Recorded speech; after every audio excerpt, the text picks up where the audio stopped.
Fala pessoal, tudo bem? Leandro aqui de novo em mais um episódio do Futuro Vem do Futuro, o podcast oficial da MIT Sloan Management Review Brasil, uma das marcas editoriais do Senex.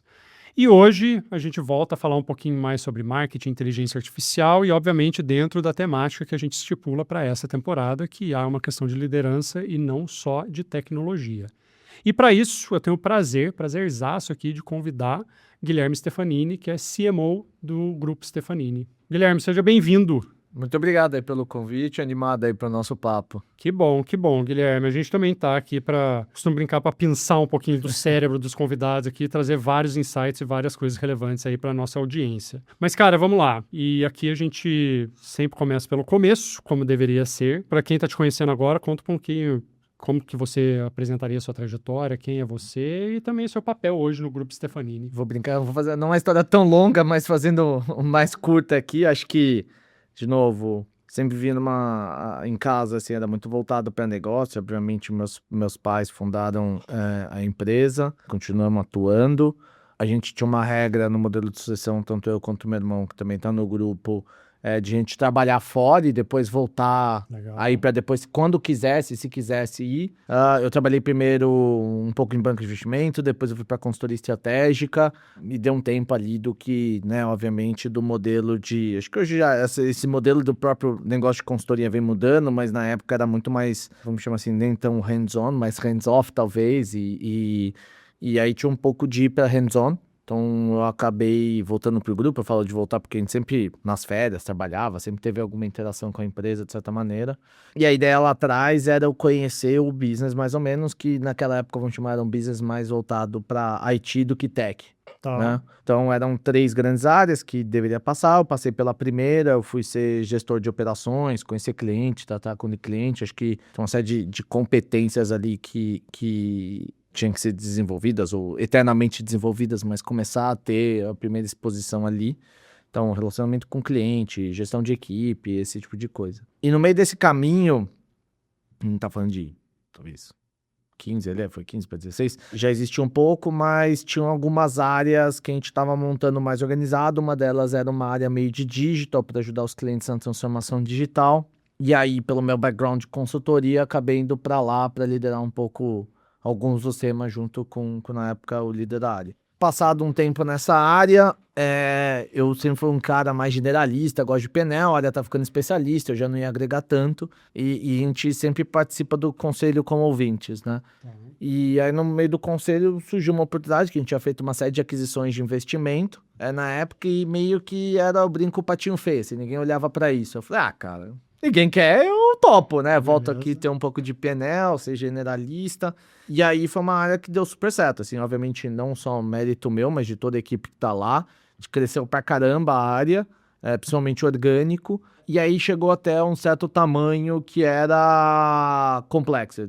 Ficou complexo pela quantidade de unidades que a gente já tinha feito investimento e pelo também os temas. Então, né, eu vou explicar um pouco de como o grupo está organizado, mas era praticamente quase tudo essa unidade que está comigo, então ficava difícil, assim, era muito tema diferente. E aí, na época, a gente estava acabando de adquirir a agência criativa que a gente tem, que é a W3 House, e como eu fui um dos padrinhos da aquisição, acabou a gente fatiou em algumas unidades e eu peguei a unidade de marketing para cuidar, né? Então, dando um pouco de fast forward na história aqui, a gente foi fazendo outras aquisições, etc. Mas hoje, como o grupo está organizado, a gente tem 7 grandes unidades.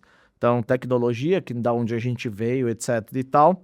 Então, tem cloud, aplicações, infraestrutura, digital workplace, Enterprise Systems, Enterprise Platforms, esse tipo de coisa. Depois tem uma área mais voltada para dados e analytics, então são os grandes sistemas de dados, robustos, arquitetura, um tema mais tecnológico voltado. Tem a área de cibersegurança, então uma área bem relevante aqui de que vem crescendo. E tem a área de operações sobre como a gente aplica a tecnologia para os processos serem mais eficientes. Tá. Então essas 4 unidades hoje, elas são basicamente voltadas para a área para o escritório de tecnologia das empresas, tá? Com alguma outra interface, mas basicamente essa é o... E aí tem 3 outras unidades. Tem uma unidade voltada para tecnologia para o mercado financeiro, Então, uma das coisas que começou a acontecer, a gente começou a ter muito software proprietário, que normalmente empresas de serviço não têm, então a gente começou a ter essa linha. Então, essa área são softwares para soluções financeiras. Então, acaba atendendo principalmente o mercado financeiro, natural, banco, seguro, etc. e tal. Você tem muito varejo, que também tem um braço financeiro relevante, então, como estratégia, acaba atendendo. E você tem também uma parte de telcos, alguns outros que têm grandes bolsões de clientes que você pode monetizar de maneira financeira, você acaba tendo potenciais clientes. Depois, a gente tem a área o braço de manufatura, então a indústria digital, então como é que eu ajudo as empresas a serem mais eficientes com suas plantas, capacidades produtivas, etc. E tem não por último, não menos importante, vamos chamar assim, tem a parte de marketing que está comigo. A gente chama de marketing e-commerce, que está comigo, então esse é um PNL que ficou. E ali a gente tem agência criativa, a gente tem uma agência de Martech e Growth, a gente tem uma unidade de um instituto, uma boutique de pesquisa, tem algumas plataformas proprietárias também de tecnologia para a área de e-commerce e marketing, né, ali. Então, voltada mais para gestão do ciclo de vida de cliente, transações, plataformas, omnicanalidade, esse tipo de coisa. E aí, como é que a última movimentação que eu também acumulei posições com essa era para CMO, que no fundo, acho que teve algumas mudanças na indústria, a gente começou a perceber que tinha um gap de percepção de valor por parte dos clientes e de marca, e a gente precisava fechar esse gap. E aí acabou ficando um pouco de decisão aí do Marco, não vou trazer alguém de mercado no momento, mas precisamos fazer isso. Tá. E aí, como eu estava com a área de marketing... Naturalmente acabou no meu colo. Então, para eu me divertir com mais coisa aqui. Então, foi rapidamente essa seria a trajetória. Não sei se tão rápido, mas é essa a história. Boa. Ô Guilherme, até voltando um pouquinho aí na sua trajetória, a gente mapeou aqui na pesquisa editorial aqui, com relação, eu imagino que essa área que você falou que cresceu muito bem aí, foi Stefanini Ventures ou não? Era na época da Stefanini Ventures, aí a gente já matou os nomes, os nomes vêm evoluindo, né, a gente matou os nomes e montou os 7 pilares. Tá. Pra gente começar a criar mais... A gente tinha dificuldade nesse papel de CMO, que a gente tinha uma arquitetura de marca muito complexa. Eu nunca que eu fui o culpado e também agora tive que resolver o problema disso, mas onde a gente buscava... Como assim você foi o culpado? Não, eu defendia que a gente tivesse muitas marcas, acho que tinha que construir uma ideia de pluralidade, de especialidade, etc. E a gente foi mantendo muita coisa. E aí chegou um momento quando a gente tinha que comunicar e contar uma história que estava ficando complexo, quando você ia para clientes para contar história, explicar o que tinha, etc. Ficava muito complexo, não sabia, ninguém guardava o nome de trocentas coisas que a gente tinha, o time de vendas tinha dificuldade de comunicar a complexidade, e a gente falou, precisamos corrigir. Então a gente começou a entender cada unidade, o que faz sentido. Ele atua em qual área? Ele atua numa área que a marca Stefanini tem mais força. Então essa área vai sair, essa marca não vai deixar de existir, e vai ser Stefanini. Aí tem algumas outras coisas. Não, aqui a elasticidade de marca a gente está esticando demais, eu acho que a gente precisa ser um bicho diferente. Vamos manter assim. E por aí vai. E ainda assim, ainda tem algumas evoluções que a gente vem fazendo aí nos tempos. E aí, quando a gente pensa são 7 grandes áreas, certo? Que você descreveu 7 aí. grandes áreas. Nessas 7 grandes áreas, obviamente, todas embaixo de uma marca única, ou não necessariamente. Não, a gente tem. Você tem o grupo Stefanini, Sim. Depois tem Stefanini Technology, Stefanini Data Analytics, Stefanini Operations e Stefanini Cyber. Tá. Então a ideia também de como a gente construiu foi para reforçar que a Stefanini tinha essas capacidades. Então acabava ficando mais distante. Aí a gente tinha a Stefanini HM, que é daqui, agora a gente vai fazer uma mudança de marca para ser mais global. Depois tem a Stefanini Marketing, que a gente fala menos, e aí tem a W3 House, a Gauge, mais algumas marcas que a gente ainda está mexendo na estrutura, e você tem principalmente ali na parte do braço financeiro a Topaz. Tá, legal.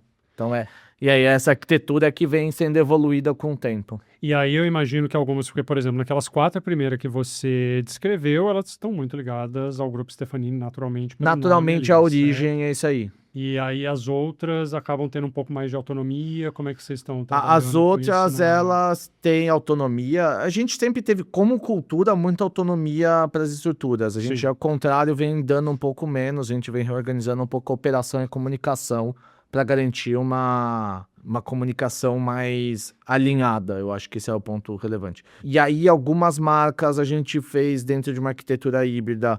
A gente fez uma submarca, que é como Stefanini Technology, por exemplo, que era uma área que a gente precisava voltar a destacar, que ficava meio apagada ali no meio, dentro do todo. Tinha, mas não tinha, também não dava. Começou a ter muito mais uma agenda, às vezes, de comunicação mais corporativa. A gente precisava voltar para uma agenda mais de comunicação das partes de negócio, impacto, que a gente trazia para clientes. A gente refez a arquitetura para isso. E aí, algumas marcas, por exemplo, a Gauge, que é mais um pouco, ela é um meio do caminho entre puramente independente ali, e tem uma sinergia com o grupo, é endossada, assim como o Topaz. E aí você tem marcas que são muito mais distantes da audiência nativa do que o grupo é, que são, por exemplo, a W3 House, que é a agência criativa. Então, ela é uma marca independente.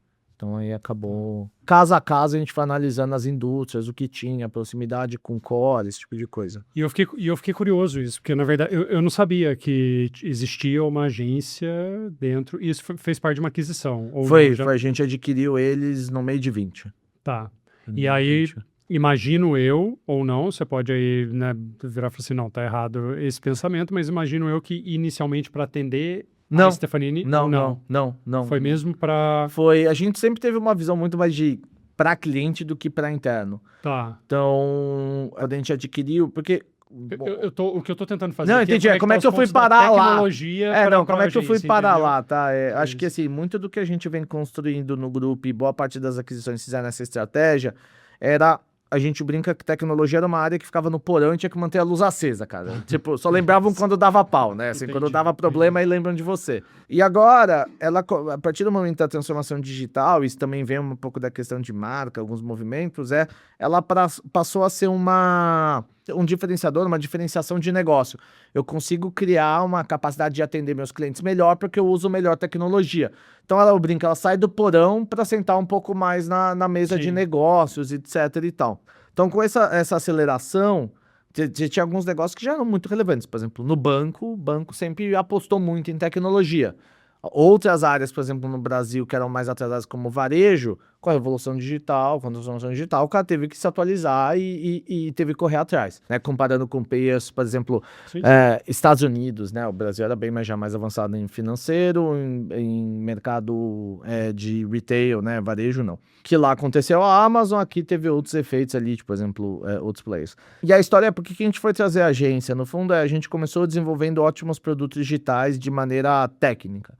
Aí, a gente, por exemplo, trouxe muito a Gauge para complementar, porque a gente entendia que não era só sobre construir o produto, qual a experiência que está acontecendo, o que acontece com aquele produto, como é que a gente ajuda o cliente lá. Aí veio trouxe daí. Aí a gente começou a ver que não era só vender, você precisava comunicar. E eu comecei a ter interlocução com outro stakeholder, que era o CMO, que antes não fazia parte, de certa maneira, do meu rol de cargos que a gente olhava. Quando eu comecei a conversar com o CMO, quem tem essa relação mais próxima é a agência. Então a gente falou, precisamos também ter uma agência aqui para ter esse suporte. Mas, cara, não entendi nada de agência, não é o nosso métier, não entendia, né? Agora eu posso falar, agora com certeza. Mas na época... De aquisição? 6 anos. Fez isso. Já Já tem bastante. Já tivemos bastante histórias aí. E aí, quando teve essa transação ali de que veio, era muito de como é que a gente vai ampliar esse relacionamento, e era um bicho mais diferente. Então, a gente precisava construir essa musculatura interna. E aí, muito do que a gente vem aprendendo também com estratégia de aquisição tem coisas que ou o tempo que eu vou levar para aprender, ou coisas que realmente eu tenho que ter a humildade de saber que eu não sou bom em fazer ou dominar, mas eu sou bom em escalar. Então, como é que a gente combina essas coisas? E aí a gente decidiu trazer a agência. Muito bom. Massa. Vamos lá, Guilherme, vamos trazer um pouco mais agora de outros assuntos aí, né? Então, pegamos aí sua trajetória, achei legal inclusive também a reconstrução, vamos dizer assim, das marcas, né? Ou reorganização, vamos dizer assim, das marcas e também as aquisições. Mas vamos falar de uma temática que quase ninguém anda falando hoje em dia, que a gente quer trazer, que é a inteligência artificial, né? A gente quer também uma parte dessa. Só que uma coisa interessante que a gente tem feito aqui nos episódios do Futuro Vem do Futuro, é que a gente está trazendo a inteligência artificial num aspecto muito de liderança. Tá? E aí, só para dar uma justificativa do porquê que a gente tomou essa decisão também. Existe um estudo nosso, do MIT, que 95% dos pilotos não saem do papel, né? Travam ali, só 5% realmente vão. E uma das principais razões disso que a gente tem visto, que não tem nada a ver com a tecnologia em si, porque a tecnologia está ótima, né? É a questão da liderança mesmo ali, né? Muitas das coisas, né? E aí queria pensar um pouco disso. Mas antes da gente entrar em aspectos aí de liderança, queria que você contasse um pouco como que tá a inteligência artificial hoje dentro do Grupo Stefanini. O que vocês têm aí de iniciativas, dentro até dessas diferentes unidades aí, e até Tá. também dentro da sua área também. Tá bom, posso falar um pouco do que a gente tem feito. Bom, a história do grupo com IA já é bem mais antiga do que vamos chamar, né? IA é um tema que você vai pegar na origem, tem 60, 70 anos e obviamente vem evoluindo. A gente trouxe uns 15 anos atrás uma startup de IA que ela não era generativa, obviamente, mas ela é baseada principalmente em linguagem natural, né? Que em inglês é o NLP. Que é um pouco da base, mais ou menos, da generativa de interação, de pedir, etc. Então, a gente já tinha, de certa maneira, a gente produziu motores próprios, que eram, por exemplo, chegavam a ser 20 vezes mais rápido que a tecnologia na época para aprendizado, algumas outras coisas de modelos de arquitetura, que era um bom turbo-hélice, né? E aí, de repente, você veio o motor a jato, né? Então, o que a gente começou a falar é, cara, eu já sei voar, eu sei pilotar o avião, mas claramente não vou mais voar de turbo-hélice porque, cara, não faz mais sentido, não é mais competitivo de certa maneira. Obviamente você tem casos específicos de uso, mas não vai ser o principal ali. Então a gente começou a reorganizar boa parte do grupo. Então isso daí acabou virando um escritório global de tecnologia, onde é muito focado, obviamente, em IA. Acho que bem no início a gente já pegou um pouco dessa transformação por esse conhecimento que a gente tinha. Então, uma das primeiras coisas que a gente fez foi montar um ambiente seguro e distribuir ferramenta para todo mundo na empresa onde estava na mesma plataforma para poder trocar, aprender, ver o que funciona, o que não funciona. E aí o que acho que faz parte ali, isso daí começou a se extrapolar para necessidades específicas. Então alguém começou a olhar desenvolvimento de código e falou, cara, legal, isso daqui me ajuda, mas preciso de mais ou menos assim, ou o meu processo de desenvolvimento segue esse fluxo, como é que a gente monta as ferramentas, etc. Marketing, a gente está mais ou menos na mesma linha. Ah, legal, eu posso pedir legenda, mas, né, ou mas não vai resolver o problema do meu cliente. Porque não é sobre ter o modelo, né? Até hoje, muito que a gente fala, o modelo vai estar para todo mundo. Vai virar commodity, né? Então, como é que você ajuda aquela empresa a implementar melhor o modelo de maneira que cria uma vantagem competitiva e a partir dos dados, né? Porque IA é baseado em contexto. Então, é muito interessante quando você pega essa jornada, e a gente tem visto com os clientes, muitas vezes a pessoa física ela está mais avançada do que a pessoa jurídica nesse uso. Porque na pessoa física você conta seu histórico, eu sou assim, eu vou fazer isso, eu quero aquilo, blá, blá, blá. Você dá o contexto, né? De maneira escrita e a IA processa e te responde.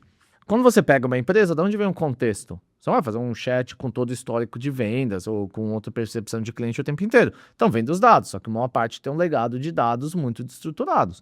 Então, isso acaba diminuindo o potencial e tem outras questões ali. Então, muito do que a gente tem conversado com os clientes é justamente isso. Não é uma questão de tecnologia, né, de acesso, etc. É muito mais uma questão de revisão de processo de como você trabalha, é uma revisão de arquitetura para suportar essa nova mudança, então sistemas legados, o que eu falei de dados atrasados. Acho que tem que ter o buy-in da liderança, porque também é uma transformação, não é não estou trocando um sistema que já precisa de um buy-in da liderança, é realmente uma transformação do modelo de trabalho. Então, se você não tem a liderança ajudando a mudar, as coisas sempre tendem a terminar no status quo, né? Então, essa é uma das coisas que a gente tem visto ali. E no nosso caso é igual. Então, assim, cada dono daquelas 7 unidades, ele tem a responsabilidade por fazer andar a sua agenda de IA, né, para dentro dali. Então, normalmente a gente tem a plataforma SAI, que é Stefanini Artificial Intelligence. Então, a primeira que eu falei foi o Library, que era a biblioteca de prompts, todo mundo reutiliza, tá na mesma base. Eu vi isso aqui, a gente milhares de prompts. Tinha um monte. E aí isso foi evoluindo. Então eu tenho o SciApp, por exemplo, dedicado para aplicações, que é isso que eu falei de como a gente automatiza, como isso daí já vem evoluindo, como você leva para cliente, como você leva para operação interna. Por exemplo, no meu caso, eu tenho o SciMarketing. E aí dentro do SciMarketing da minha suite eu tenho uma parte voltada para research. Então como é que eu ajudo o processo de pesquisa e entendimento do meu consumidor ser muito mais ágil, que essa é uma das grandes dores que a gente tem ali no cliente. O segundo ponto, por exemplo, a gente tem uma parte dedicada só para a parte criativa, que é o SciCreative, e o Wave, que é da agência, que é a W3. Então, como é que eu acho insights e coisas que estão começando a aparecer e eu cruzo isso para sair com insights criativos para o time. Então essa é uma parte que a gente tem usado. Tem uma parte totalmente dedicada para Martech, como é que eu faço automação de N tarefas mais voltadas, por exemplo, para captura de dados, para tagamento, etc. Eu vou esquecer que deve ter mais coisa ali no meio, mas como é que a gente tem embedado isso dentro dos modelos operacionais do processo? E aí é um caminho longo de aprendizado, né? Então, é isso. E aí cada área vai tendo suas IAs ali necessárias para isso. Tá até interessante pelo modelo. Outro dia eu estava conversando com o escritório global e falou, pô, esse negócio que você construiu tá funcionando melhor se a gente for levar para cliente que a minha outra solução. Que é como se resolve às vezes problemas semelhantes, leva.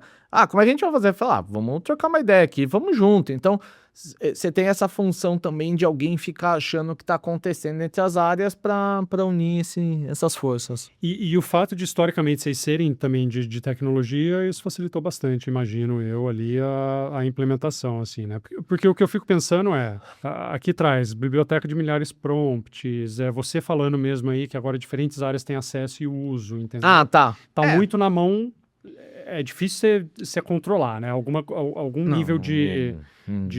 Como é que vocês fizeram para não sair do controle, por exemplo, algo do tipo? Eu acho que, na verdade, começa entendendo mais ou menos, são duas coisas, né? Eu acho que a primeira é entender os possíveis riscos, então a gente já tinha mapeado alguns riscos de, por exemplo, ferramentas terceiras ou terceiras não, mas não privadas e qual o risco que você tem de informação. Então, para a gente evitar isso, eu tenho que dar na mão do meu time alguma ferramenta que seja igual. Então, muito do que eu entendo do Sci Library a gente consegue até o contrário. Você tem os melhores motores que estão disponíveis via API e a pessoa trabalha em cima de N itens ali do que você tem. Ali vou brincar aqui, vai de A a Z do que você tem disponibilidade. Então isso você acaba ajudando e entendendo o usuário nessa necessidade. E depois vai evoluindo conforme as ferramentas. E às vezes tem coisa que o time testa, acha bom, fala, testei isso, fez sentido, obviamente sem qualquer risco. E aí a gente começa a também implantar de maneira mais corporativa. Então também tem esse loop de feedback que vai acontecendo ali importante. Isso, na verdade, é uma dor muito grande que a gente vê, pelo menos na audiência, que a gente pega assim também, até inclusive com pessoas que a gente conversa, de como organizar esse processo, assim. Porque beleza, nasceu ali no time uma ferramenta, vai para quem? Vai para o líder, vai para a área de TI, vai para sabe para onde que isso, como é que isso escala, entendeu? Cara... Isso é orgânico, assim, de certa maneira, a falar. Acho que é difícil saber a melhor receita de bolo. Acho que você também depende de alguns perfis que você tem.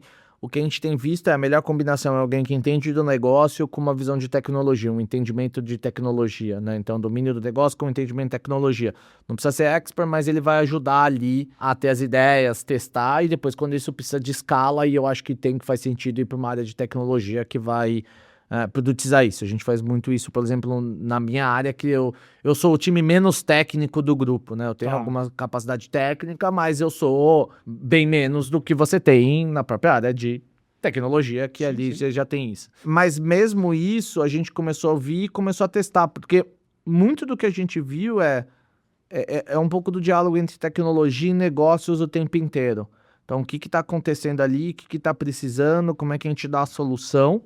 Porque, primeiro, por mais que o cara montasse a ferramenta, talvez não somente ele monta com as melhores práticas que você vai vendo. Então, isso daqui garante. E do outro lado, também, você permite muito do que... Eu esqueci o nome em inglês, mas é basicamente como se tivesse trilhos ou guarda-redes, ou bem que é jogar o boliche ali, né? A bola não pode ir pra canaleta. Sim. Então, como é que você garante que segue os padrões, as metodologias, as necessidades, as ferramentas que a gente tem como oficiais do grupo? Então, isso também é um negócio que o escritório global ali de tecnologia, ele ajuda bastante esse aspecto, entendeu?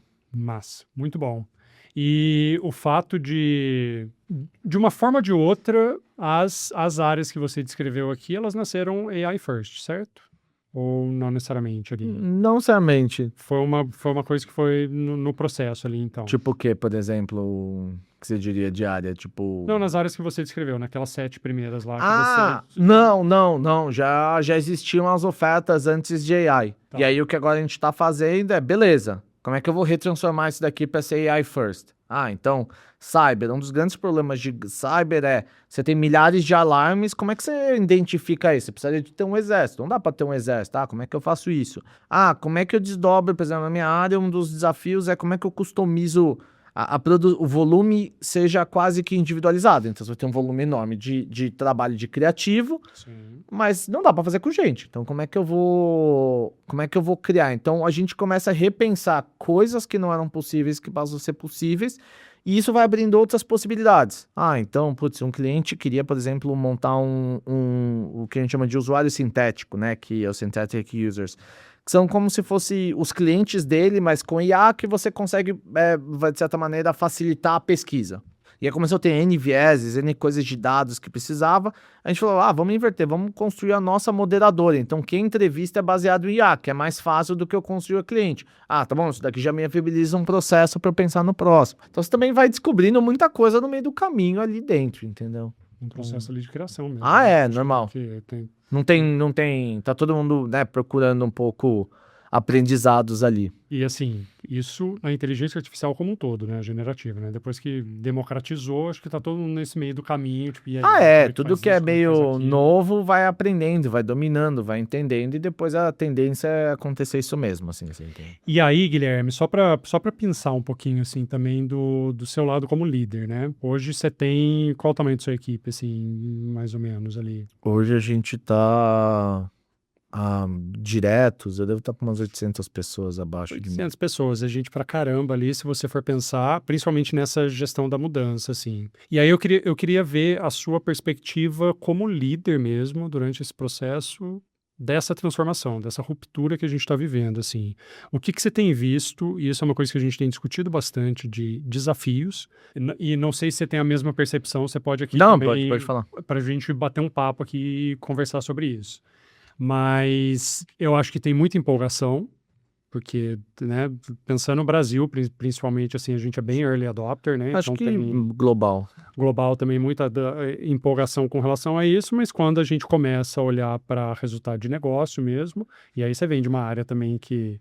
E depois a gente pode até conversar um pouquinho disso também de marketing voltado para um PNL, né? Porque não é que não é normal, né? Eu acho que deveria ser normal, mas normalmente a gente não vê esse tipo de preocupação, né? Então, na sua liderança, assim, pensando na aplicação de inteligência artificial, o que você tem visto, assim, primeiro, de desafios, e outro que talvez você vire e fale assim, eu achava que isso ia ser um desafio, hoje talvez nem tanto é, assim. Cara, eu acho que o principal desafio ali na gestão de mudança, eu acho que hoje o principal que eu diria não é sobre ter a IA ou o cara saber usar a IA, porque ele faz os prompts, a maior parte, né, principalmente a gente que a maior parte da nossa equipe é um trabalho mais, vamos chamar assim, de escritório, naturalmente, Sim. você acaba naturalmente tendo essa habilidade ali já desenvolvida, Agora, o grande desafio que a gente vê é interessante, é o domínio sobre o ciclo inteiro. Muitas vezes você tem especialistas por partes, mas o domínio do ciclo inteiro para que você retransforme esse trabalho. Porque muitas vezes o que acontece com a IA são partes das atividades das pessoas que estão sendo automatizadas e não todo. Então aquele ganho de pneu que você espera, legal, tem essa área que só faz isso, corta e beleza, passei para IA, não existe, entendeu? Então você tem essa parte. Então, o que a gente tem que fazer vai ser muito mais que atividades são da IA, que atividades são humanas e como isso vai se reorganizar. Então, acho que essa gestão da mudança de trabalho ali é bem crítica e é um negócio que não era tão simples, né? Não é, toma aqui a ferramenta, usa. Acho que um pouco desse do guarda-reio que eu te falei também ali, ele permite que você use a sua capacidade livre que você está gerando de uma maneira mais efetiva em algumas outras coisas. Então, por exemplo, sei lá, aplicações. Natural, botei lá o IA para cuspir código. Primeiro, você tem que ver o quanto que está sendo produtivo aquele código que está saindo. Muitas vezes você vai ter que refinar muita coisa. E depois o gargalo não passa a ser produção de código, passa a ser ou a qualidade, né? O que ele passa a ser a ferramenta de deploy que você não tem janela suficiente. Então é toda uma esteira que você tem que reorganizar, não é só um negócio desse. Eu acho que esse é um negócio bem relevante ali na gestão de mudança. E outro dia eu estava lendo um aspecto que eu achei bem interessante. Porque para você identificar os grandes líderes de mudança, na IA, não é sobre cargo, não é sobre função, não é sobre domínio de expertise. Também é muito sobre quem ele passa por uma fase onde ele testa as coisas, consegue produzir algumas coisas, por mais que simples que seja, fala, cara, isso daqui vai realmente mudar as coisas. E aí ele começa a ajudar nessa mudança. Então, muito da mudança é como é que você faz essa pessoa ter essa experimentação e fala, caraca, puta, entendi agora pra onde isso daqui tá indo. Eureka. Tipo, sabe? Eureka. É aquele momento que você fala, então, e faz parte de ter, não é um negócio óbvio. Sim. Então, é leitura, é experimentação principalmente, às vezes alguém vai ver, é ter o chefe que incentiva, o chefe também não tá lá. Então, acho que tem muito dessa parte ali, desse aspecto. Pelo menos pra gente, eu achei que o mais difícil é você ter a ferramental, etc. E isso a gente conseguiu botar de pé mais rápido. E acho que agora é os processos que tem, entendeu? Acho que tem muito do desafio ali quando você vai nas empresas falar com os clientes, é mais do que você falar, vamos fazer tal ferramenta, eu tenho ferramenta A, tenho ferramenta B, tenho ferramenta C, dei Copilot para todo mundo, etc e tal. Beleza, mas e aí, o que isso tem resultado? E aí é um negócio, porque você tem que fazer as pessoas mudarem um jeito de trabalhar. Aí é o pulo do gato. Que é isso que eu tô falando. Não criando polêmicas com relação a isso, mas você vê alguma diferença entre gerações, assim, com relação a Não. igual ali? Cara, eu vejo, brinco, né? Vamos falar, cabelos brancos ali, early adopters e mexendo e sendo curiosos. Como você vê, vou brincar, geração Z, geração alfa, é que naturalmente usa um pouco mais, mas não necessariamente usando da melhor maneira ali. Acho que naturalmente Sim. eles são nativos, mas não vejo, pelo menos pra gente ali, ele nasce naturalmente usando. Acho que não. A gente, recentemente, a gente estava com, né, dentro do Senex até, a gente estava com um programa ali de formação executiva e a gente estava discutindo muito sobre a questão do senso crítico com a vinda da inteligência artificial, né? Porque é aquilo que você falou, né? Às vezes você tem ali, o problema não é o desenvolvimento do código, mas a qualidade daquilo que está saindo para você ter o senso crítico ali de fazer uma análise e testar aquilo, né? E isso é uma das habilidades que a gente tem visto que é, assim, talvez deixou de ser um diferencial e agora é o mínimo que você precisa ter ali com o uso, né? Ou eu diria que é muito mais diferencial, eu acho, assim, porque não é... É o que eu falei do domínio ali, o cara entende o que tá se passando, não é só a tarefa de apertar botão ou de preencher uma planilha, essas coisas que antes... Porque eu sempre falei, você tem um cargo de analista que não faz análise, normalmente tá fazendo um preenchimento, tá imputando dado, tá fazendo alguma operação, né? E aí você não tem, às vezes, o senso crítico que passa pra frente. Então, eu acho que isso vai ficar mais crítico. E aí, muito do que às vezes você pensa tá bom, legal. Como é que eu formo as pessoas agora num cenário... Porque antes você formava por tentativa e erro, e aprendendo, etc. Agora, o que o cara vai fazer? Como é que ele vai aprender que isso é certo e isso é errado? Né? Essa é uma... Sim. Como é que vai ser esses modelos? Talvez seja um negócio mais de shadow, ele vai ver um sênior, vai aprender, não sabemos ainda. É uma das coisas ali que... Essa formação é um desafio ainda que não temos, pelo menos... Não sei se alguém tem, gostaria de saber se tivesse essa resposta de como vai ser essa formação das próximas gerações ali. Eu acho que não, pelo menos até agora que a gente tem visto assim, ainda não tem uma, mesmo porque está muito cedo ainda para entender o que e o quanto vai ser afetado ali, né? Eu acho que o impacto ainda tá, a gente nem começou. Nem começou. Nem começou. Mas é interessante que você trouxe uma coisa, e isso a gente já até comentou aqui em outro episódio do Futuro Vem do Futuro, assim, o quanto que você mencionou, né? Que o líder também tem que usar, tem que testar, tem que experimentar, né? E o quanto que a gente volta em alguns aspectos de liderança, tipo assim, por exemplo, um walk the talk da vida, né? Então, tipo, eu não tô falando pra vocês a respeito disso porque eu acho, mas eu tô falando pra vocês a respeito disso porque eu sei, porque eu passei por isso, eu tô lá, tô testando, tô usando, tô montando as ferramentas, tô fazendo isso, e eu acho que isso faz uma diferença grande também. E acho que talvez ali também a gente comece a resolver a questão de como formar as pessoas, né? Porque querendo ou não, você vira meio que um líder professor, meio que um líder... Tem um pouco disso, mas às vezes você não vai ter expertise sobre o domínio total. Então, eu não sou um cara de domínio criativo. Então, é mais desafiador para mim lá aprender sobre domínio criativo, como é que eu vou usar isso, e aí, de novo, isso é uma coisa interessante. Eu brinco que você ter o use case, porque também não adianta nada eu pegar pro meu desenvolvedor e falar, vamos fazer trabalhos de uso criativo. Eu falo, cara, mas tá bom, o que eu vou fazer com isso daqui, entendeu? Sim. Legal, obrigado, aprendi a usar os modelos de IA generativa para imagens, mas tá. Então, acho que tem Fica muito ali, né? de como você ajuda. E, às vezes, é interessante que agora é uma faixa bem interessante, que é o cara que ele não tá puramente no operacional, mas ele tem uma visão mas também não é um gestor muito mais em cima. Então, é um cara que tá ali, que esse cara vai ser chave para deployar a IA ali no meio, né? Então, muito do que a gente tem formado é justamente entender os processos, etc., e trabalhar junto aí com os clientes para fazer isso. Boa. Ô, Guilherme, caminhando para o fim aqui, só para uma última pergunta, antes da última pergunta mesmo, penúltima pergunta aí, com relação a imagem do Brasil como um país tecnológico, assim, né? Comparando assim, você tem essa visão global aí da gente nesse aspecto com relação aos outros. O que você tem visto, assim? O que você tem achado? Principalmente pode até usar também a inteligência artificial, assim, a gente tá para trás, tá para frente, tá junto, somos competitivos, não somos. Eu sei que a gente coloca tudo assim De um numa bolo. cesta, né? Num bolo que é mais difícil, assim. É, Mas o que você tem visto, assim, que, por exemplo, a gente tá muito à frente desse? Você mencionou aspectos financeiros, né? Ali, né? a gente não é visto como um país tecnológico, assim, quando você vai falar com um gringo, ele não, fala, pô, Brasil, obviamente vem outros aspectos na frente do que falar de tecnologia, como você tem com outros pares ali. Você acha que a gente se posiciona pouco, então? Porque a gente é tecnológico, né, cara? Eu A acho que o gente Brasil tem um uma problema força de... gigante, né? Não, mas assim, aí quando você vai ver a qualidade de trabalho do brasileiro é excepcional. Sim. Assim, quando, né, conhece, vê, é excepcional.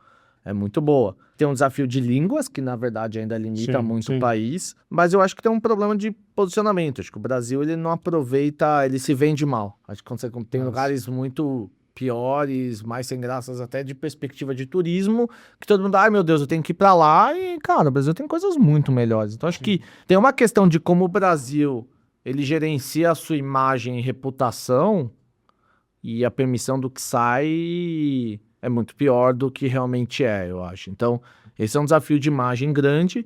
E, de novo, acho que ficou mais famoso por outros negócios do que necessariamente por capacidades que a gente tem. Onde eu acho que a gente, em termos de tecnologia, é muito avançado. Naturalmente, o agronegócio é um negócio que a gente tem muita tecnologia. Não somente o maquinário, mas o domínio de grãos, etc., Sim. o que a Embrapa faz, etc. Você tem o mercado, o nível de autosserviço digital do brasileiro é muito bom, muito bom. Assim, você vai pra fora, cara, é arcaico, assim, entendeu? Você brinca, né? Como os maias faziam lá, né? Sim, Então sim, vamos... sim. E até vou brincar, às vezes os maias eram mais avançados que alguns europeus da época. Então, né, algumas ali. Então, acho que esse é um aspecto grande. Eu acho que você tem, cara, urna, você tem vários outros aspectos tecnológicos do Brasil que são muito excepcionais. Acho que o brasileiro tem uma capacidade criativa, tem uma capacidade de ouvir, que você forma naturalmente boas capacidades de tecnologia baseado nisso. Você ainda tem gaps de lógica, matemática, de formação básica que são relevantes. Em IA, para grandes modelos, eu acho que não tem como competir com os Estados Unidos Sim. e China. Acho que eles estão anos-luz na frente. Acho que são lugares onde tem o capital, a capacidade tecnológica, N outros ambientes que fala-se muito de IA soberana, dos dados. Eu acho que vai ser muito até cloud ali, que você continua tendo esse mesmo aspecto. Mas agora, como aplicar isso, acho que com certeza a gente vai ter uma capacidade criativa muito melhor do que alguns outros players. Tem que saber aproveitar ali. Então, globalmente eu vejo o Brasil nisso. E aí é muito interessante, assim, o autosserviço, principalmente se o serviço é muito eficiente. Aí você fala, pô, varejo, outras coisas, por que não? Principalmente por gargalo logístico. Então, quando começa a depender de outras coisas que você precisa de uma atuação de outros setores públicos, etc., você acaba tendo gargalos ali nesse modelo. Você vê isso. Mas assim, comparando com o nível de digitalização, o Brasil é bem avançado. Boa. E aí sim, agora sim, caminhando para o fim, última pergunta. Agora a gente queria que você desse um conselho aí para nossa audiência, falando de executivo para executivo. E a gente sempre pede aí, Guilherme, no final, um conselho assim de uma decisão, uma, duas decisões assim para ser tomadas, mas não daqui a 6 meses, não daqui a 1 ano, mas amanhã já, assim. Principalmente nesses todos os aspectos que a gente discutiu aqui agora. Então, que decisão ou decisões seriam essas? Acho que o tema, né, conselhos é aberto e o pessoal brinca com conselho bom, se fosse bom era pago, né? Mas eu acho que assim, Acho que se apaixonar pelo problema. Eu acho que, na verdade, quando você tem não pela solução. Então, muito quando você tá falando dessas coisas de tecnologia, a pessoa quer achar meio que uma bala de prata, ou ela montou uma solução e aquilo pronto, é isso, é a melhor solução do mundo. E eu acho que, na verdade, você tem que continuar cutucando, provocando e perguntando, tá bom, o que mais que dá pra fazer aqui? O que a gente pode fazer? Ah, eu fui de 0 a 10, tá bom, como é que eu vou de 0 a 50, de 10 a 50, ou de 10 a 20? E às vezes vai ser outro tipo de solução, o problema tá em outro lugar, então acho que tem um pouco disso de, naturalmente, às vezes você se apega àquela solução, né? Então tem isso. Então acho que esse é um ponto mais relevante. E eu acho que, se eu fosse dar 2 conselhos saindo daqui de tudo que a gente falou, acho que para os executivos quais são os seus domínios de negócio que são críticos para que você atenda melhor o seu cliente, porque no final é sobre isso.